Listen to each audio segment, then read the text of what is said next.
स्वामीनारायण हरे, स्वामीनारायण हरे। वचनामृत गडडा प्रथम प्रकरण का 58वां। देह, कुसंग और पूर्व संस्कार। संवत 1876 में फाल्गुन शुक्ला पंचमी 18 फरवरी 1820 को संध्याकालीन आरती के समय स्वामी श्री सहजानंद जी महाराज श्री गडडा स्थित दादा खाचर के राजभवन में परमहंसों के निवास स्थान पर विराजमान थे। उन्होंने श्वेत वस्त्र धारण किए थे। उनके मुखारविंद के समक्ष सभा में स्थान स्थान से आए हरिभक्त बैठे हुए थे।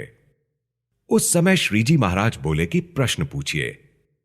तब मुक्तानंद स्वामी ने प्रश्न किया, हे महाराज, भजन स्मरण करते समय भगवान के भक्त के हृदय में रजोगुण तथा तमोगुण के वेग उत्पन्न होते हैं, तब भजन एवं स्मरण का सुख प्राप्त नहीं होता।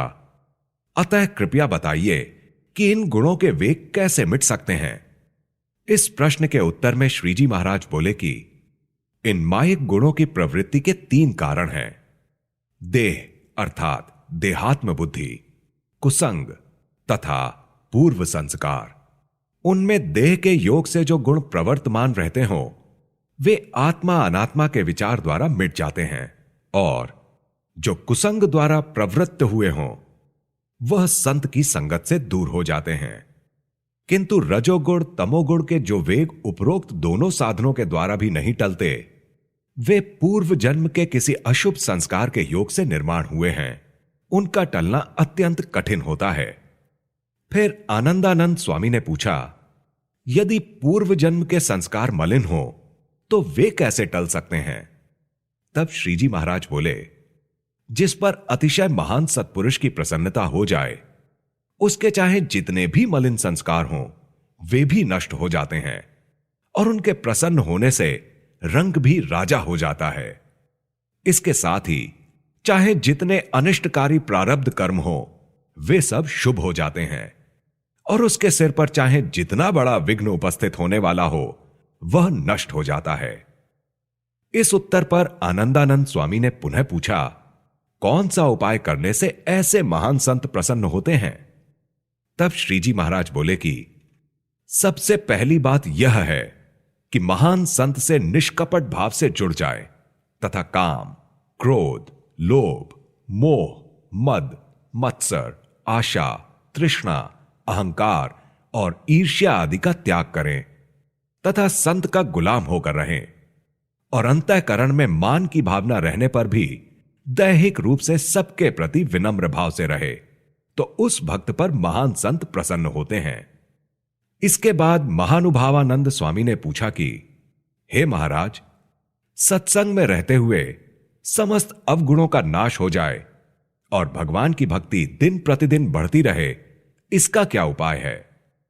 तब श्रीजी महाराज बोले कि जो भक्त महापुरुष का गुण जैसे जैसे ग्रहण करता जाता है वैसे वैसे उसकी भक्ति में वृद्धि होती जाती है, और अति महान संत को अत्यंत निष्कामी समझ लें तो स्वयं भले ही कुत्ता जैसा कामी हो फिर भी वह निष्कामी बन जाता है।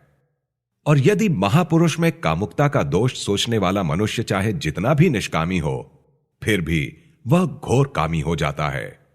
और महान संत में क्रोध एवं लोभ वृत्ति की कल्पना करने वाला स्वयं क्रोधी और लोभी हो जाता है। और यदि महान संत को अतिशय निष्कामी, निर्लोभी, निस्वादी, निर्मानी और निस्नेही समझे तो वह भी इन समस्त विकारों से मुक्त हो जाता है और दृढ़ हरिभक्त बन जाता है। ऐसे दृढ़ हरिभक्त की क्या पहचान है।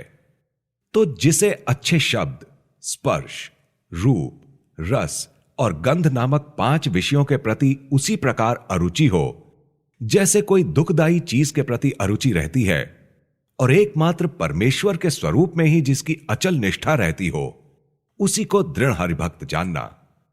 ऐसा दृढ़ हरिभक्त होने का केवल यही उपाय है कि परमेश्वर के दास का गुलाम होकर रहे और यह समझे कि ये समस्त भक्त बड़े हैं और मैं सबसे न्यून हूं।